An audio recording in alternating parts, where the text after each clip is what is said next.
Thomas Walker sat alone on the park bench, watching families enjoy the warm Sunday afternoon in the small town of Millfield. His weathered hands clutched a photo of his late wife, Emma.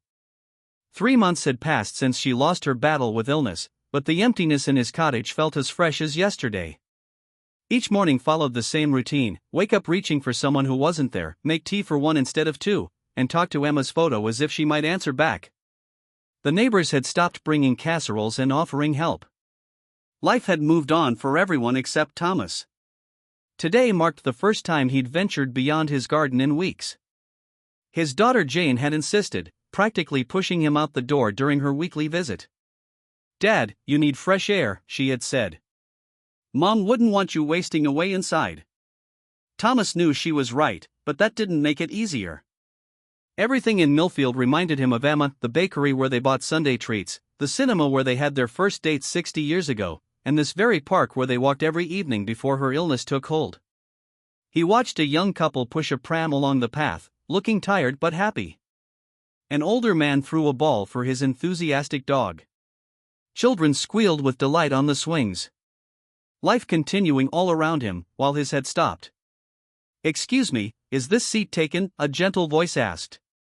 Thomas looked up to see an elderly woman with kind eyes and silver hair neatly pinned back. She wore a floral dress and carried a small book. "No, please join me," he replied, quickly tucking the photo of Emma into his jacket pocket. "I'm Margaret," she said, settling beside him with a slight wince that suggested her niece troubled her. "Thomas," he offered simply. They sat in silence for several minutes. Thomas appreciated that she didn't immediately fill the air with needless chatter. The quiet between them felt comfortable, not awkward. "It's a lovely day," Margaret finally remarked, gazing at the clear blue sky. "First proper spring day we've had." Thomas nodded. Emma loved days like this. "My wife," he added, surprised at himself for mentioning her to a stranger. Margaret smiled softly. "How long has she been gone?" 3 months, 2 weeks, and 4 days, Thomas answered, the count automatic in his mind. "The first year is the hardest," Margaret said, opening her book but not reading it. "My Arthur has been gone 5 years now." Thomas glanced at her, noticing the wedding ring still on her finger, just as his remained on his hand. "Does it get easier?" he asked, the question escaping before he could stop it. Margaret considered this. "Not easier, exactly. Different. The pain changes shape. Some days it's a boulder crushing your chest, other days it's a pebble in your shoe. But it's always there." Thomas felt his eyes sting. No one had been this honest with him before. Everyone else offered platitudes about time healing all wounds or Emma being in a better place. "I see you here often," Margaret continued. "First time I've seen you speak to anyone." "Just don't see the point in talking much these days," Thomas admitted. A child's ball rolled toward their bench. Thomas picked it up just as a small boy approached cautiously. "Here you go, lad," Thomas said, handing it back. "Thank you," the boy replied before running back to his friends. Thomas realized it was the first interaction he'd had with someone other than family in weeks. Something about it, small as it was, felt like a tiny crack in the wall he'd built around himself. "I come here every Sunday," Margaret mentioned casually. "Usually around this time. The ducks expect me." She nodded toward the pond where several ducks swam hopefully toward them. Thomas understood the unspoken invitation in her words. He wasn't ready to accept it, but something about it planted a seed. "Well, I should be going," Margaret said, standing up. "My daughter will be bringing my grandchildren for tea soon." Thomas nodded. "It was nice meeting you, Margaret." As she walked away, Thomas pulled Emma's photo out again. "What would you think of her?" he whispered. For the first time, he could almost hear Emma's reply, "Talk to her next Sunday, you old grump. You need a friend." Thomas watched the families in the park for another hour before slowly making his way home. His cottage was still empty, but as he made his evening tea, he found himself wondering if the ducks would be at the pond again next Sunday. The following Tuesday, Thomas reluctantly attended the community center's bereavement group. His daughter Jane had left a flyer on his kitchen table with the time circled in red pen. Just try it once, Dad, she had pleaded during her Sunday visit. Thomas had agreed only to stop her worrying. The community center was a plain brick building with posters advertising various clubs and activities. Thomas stood outside for 10 minutes, nearly turning back twice before finally pushing open the door. He followed the signs to room 3, where a circle of chairs awaited. 5 people were already seated, their faces showing different stages of grief, from raw pain to quiet acceptance. "Welcome," said a tall man with kind eyes and a gray beard. "I'm William, the group facilitator. Please, take any seat." Thomas chose a chair at the back, slightly removed from the circle. He crossed his arms and studied the scuffed floor tiles, hoping no one would expect him to speak. William began with a gentle introduction about grief being a personal journey with no right way to experience it. As others began sharing their stories, a young woman whose brother had died unexpectedly, an older man who had lost his son to illness, Thomas felt his chest tighten. Their words echoed his feelings too closely, making his own pain feel exposed. "Would anyone else like to share today?" William asked, looking around the circle. Thomas stared harder at the floor, willing himself to become invisible. Just then, the door opened, and a familiar figure entered. "So sorry I'm late," said Margaret from the park, slightly out of breath. The bus was delayed. Thomas watched as she settled into an empty chair, noticing how she greeted several members by name. She clearly was a regular. When her turn came to speak, Margaret talked about her husband Arthur, who had died 5 years ago after 53 years of marriage. "The hardest part wasn't the big moments," Margaret explained. "It was the small things, making tea for one, the silent breakfast table, no one to tell when you see something beautiful." Thomas felt a lump in his throat. It was exactly how he felt each morning when he found himself buttering 2 pieces of toast before remembering. The meeting ended with William inviting everyone for refreshments in the adjoining room. Thomas headed straight for the exit, but Margaret caught up with him. "Fancy a cup of tea at the cafe across the street?" she asked. "Their scones are quite good." Thomas hesitated, his hand already on the door handle. His instinct was to refuse, to return to the safety of his empty cottage. But something in Margaret's expression, understanding without pity, made him pause. "I suppose I could do with a cup," he finally said.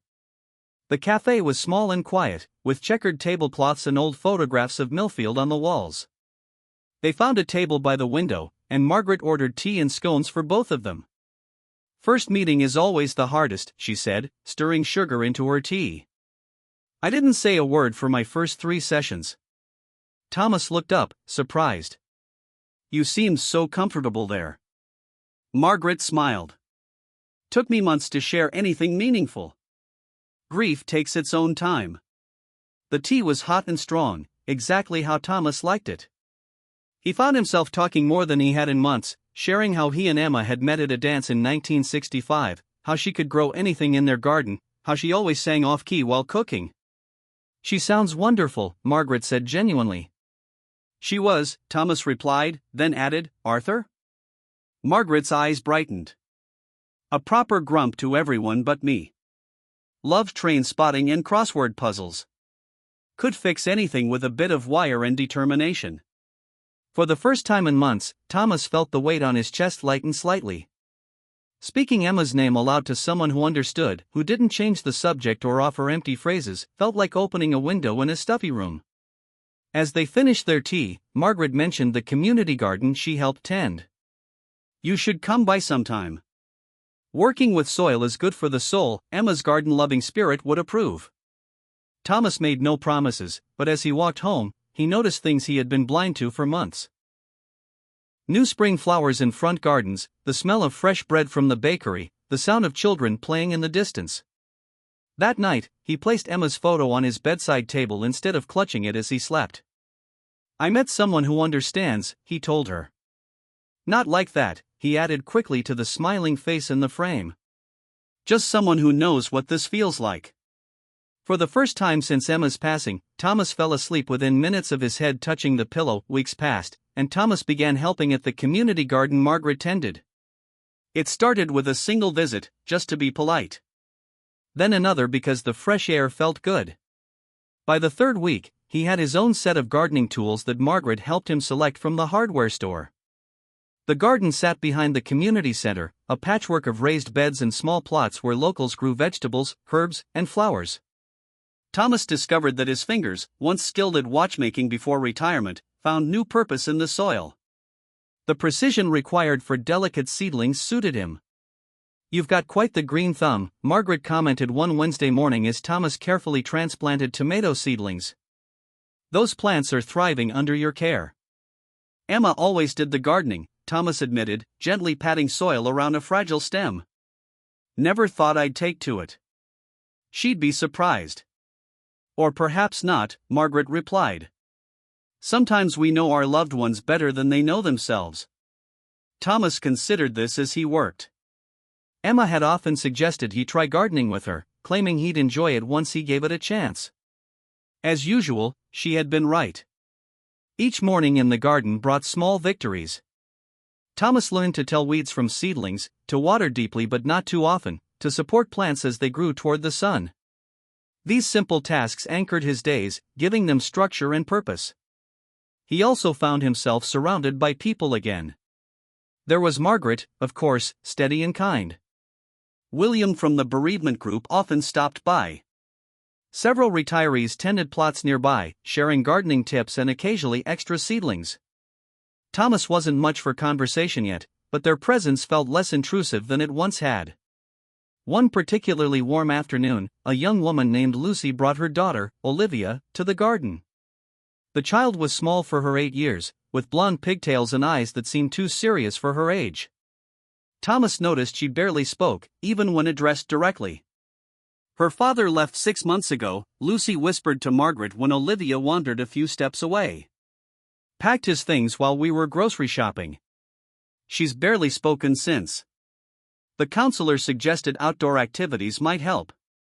Thomas watched the child walking along the garden path, her shoulders hunched, hands stuffed in her jacket pockets despite the warm day. Something about her reminded him of himself those first weeks after Emma died, present in body but absent in spirit. While Margaret chatted with Lucy, Thomas knelt beside a newly prepared bed where he planned to plant sunflower seeds. He noticed Olivia watching from a distance. "Would you like to help me plant these seeds?" he asked softly, holding out his palm to show her the black and white striped seeds. "They'll grow taller than your house if we plant them right." Olivia looked doubtful but approached slowly. After studying the seeds for a moment, she took one from his palm. "Make a small hole with your finger, about this deep," Thomas demonstrated. "Then pop the seed in and cover it gently." Together, they created a row of tiny soil mounds, each hiding a sunflower seed. Thomas found himself talking more than he had in months, explaining how the seeds would sprout, grow leaves, then stretch toward the sky. "My wife used to say sunflowers are like little suns on sticks," Thomas shared, surprising himself with the memory. "Always looking up at the sky, no matter how cloudy." For the first time, Olivia's lips curved into a small smile. When they finished planting, Thomas gave Olivia a small watering can. "Not too much," he cautioned. "Just enough to say hello to the seeds." Lucy watched from across the garden, her eyes wide with surprise as her daughter carefully watered each mound. "I haven't seen her engage with anyone like that in months," she told Margaret. "Your friend has a way with her." Margaret smiled. Thomas understands what it's like when words get stuck inside. Sometimes it's easier to talk to plants than people. When it was time to leave, Olivia looked up at Thomas. "Will they really grow taller than my house?" she asked, her voice small but clear. "They will if you come help me look after them," Thomas replied. "Sunflowers need friends to grow their best." As Lucy led her daughter away, Olivia turned back to wave at Thomas. He waved back, feeling something shift inside his chest, a space opening up where before there had been only tightness. That evening, as Thomas made his dinner for one, he realized he was humming a habit Emma had always teased him about. He stopped mid-note, then deliberately started again. The cottage still felt empty without Emma, but for the first time, it also held possibilities. As summer arrived, the community garden thrived. Thomas found himself surrounded by people he now considered friends: Margaret, Lucy and Olivia, William from the bereavement group, and several others who came to garden or simply chat. His plot flourished with vegetables Emma would have been proud of: crisp lettuce, plump tomatoes, and beans climbing neatly up bamboo supports. But the sunflowers were the true marvel. Just as Thomas had promised Olivia, they grew impressively tall, their yellow faces tracking the sun across the sky. Olivia visited 3 times a week, usually arriving with her mother after school. The girl who had barely spoken now chattered excitedly about the garden, particularly her sunflowers. She had named each one, keeping a small notebook where she recorded their growth with careful measurements. "Mr. Thomas, Sunny grew 2 inches since Monday," she would announce, her voice growing stronger with each visit. Thomas taught her everything Emma had taught him about gardening, and added his own observations too. When aphids appeared on the beans, they mixed soapy water to spray them. When a storm knocked over a sunflower, they carefully staked it upright again. Lucy noticed the change in her daughter. "She talks about you and the garden all the time," she told Thomas one afternoon. "The school counselor says she's participating in class again. You've been such a blessing to us." Thomas waved away her thanks, embarrassed by the praise, but secretly pleased. One Tuesday afternoon, Margaret arrived at the garden looking worried. She carried a newspaper, which she placed on the picnic table where they often ate lunch. "Have you seen this?" she asked Thomas and several other gardeners who had gathered there. The headline read, "Council Budget Cuts, Community Programs at Risk." The article detailed the town council's plan to reduce funding for several local initiatives, including the community garden. The land would be sold to developers for new shops. "They can't do this," said William, reading over Thomas's shoulder. "This garden helps so many people." Thomas felt something tighten in his chest, not the familiar grip of grief, but a new feeling, anger mixed with determination. 6 months ago, he would have accepted the news with resigned sadness. Now, it felt personal. "We can't let them take this away," he declared, surprising himself with his own vehemence. "This place heals people." Margaret squeezed his hand. "Then we'll fight for it." That evening, several gardeners gathered in Margaret's small living room. They made signs, drafted letters, and planned their attendance at the upcoming town council meeting. Thomas found himself volunteering to speak, though public speaking had terrified him his entire life. "Are you sure?" Margaret asked gently. "Someone else could do it." Thomas shook his head. "I need to. For Emma. For Olivia. For myself." He spent the next 3 days writing and rewriting his speech. On the night of the council meeting, his hands trembled as he buttoned his best shirt, the one Emma had always said brought out the blue in his eyes. The town hall was packed when they arrived. Thomas saw familiar faces from the garden, including Lucy, who waved from the back row where Olivia sat beside her, clutching a hand-drawn picture of sunflowers. When his name was called, Thomas walked slowly to the podium. His prepared notes shook in his hands. Looking out at the sea of faces, he suddenly folded the paper and put it in his pocket. "My name is Thomas Walker," he began, his voice steadier than expected. "6 months ago, my wife Emma died after 52 years of marriage. I thought my life was over too." He paused, gathering his courage. "For weeks, I barely left my cottage. I spoke to no one. I ate because my daughter made me eat. I woke up each morning wondering why I should bother." The council chamber fell silent. "Then I found the community garden, or perhaps it found me. There, with my hands in the soil Emma loved so much, I began to remember how to live." Thomas described how the garden had become a place of healing, not just for him but for many others: retirees finding purpose, children learning where food comes from, people like Olivia finding their voice again. "Before Emma died, she made me promise to find joy again," Thomas said, his voice steady despite his racing heart. "I didn't think it was possible until I found this garden and these people." Lucy spoke next, with Olivia beside her. "My daughter spoke her first full sentence in months there," she told the council. "She said, 'Dad might be gone, but we can still grow pretty things.'" As they returned to their seats, Councillor Jenkins cleared his throat. "This is all very moving, but the financial reality remains. Where would the money come from?" Thomas hadn't expected this question. He looked helplessly at Margaret, who stood up confidently. We have a proposal for that too, she said, and Thomas realized their fight was just beginning. The following spring, the Millfield Community Garden held its first annual festival. Thomas stood at the entrance, welcoming visitors to the expanded garden that now included a memorial section with a bench dedicated to Emma. He wore a clean blue shirt with garden gloves tucked in his back pocket, ready for demonstrations later. "I never thought we'd pull it off," he said as Margaret joined him at the entrance table. "Of course we would," she replied confidently. Once they saw how much this place meant to everyone, they couldn't say no. The months after the council meeting had been busy ones. Their initial proposal, to make the garden partly self-funding through plant sales and workshops, had been met with skepticism from the council. But Margaret, Thomas, and the others had refused to give up. They'd organized a petition that collected over 800 signatures. Local businesses donated materials and volunteers helped expand the garden to include more plots. The hardware store offered discounted tools, and the cafe across from the community center began selling produce grown in the garden. Most surprising to Thomas was how his quiet speech at the council meeting had affected people. Neighbors who had politely avoided him after Emma's death now stopped to chat about the garden. Young parents asked if he would teach their children about growing vegetables. The local paper had even featured his story, calling him the garden guardian of Millfield.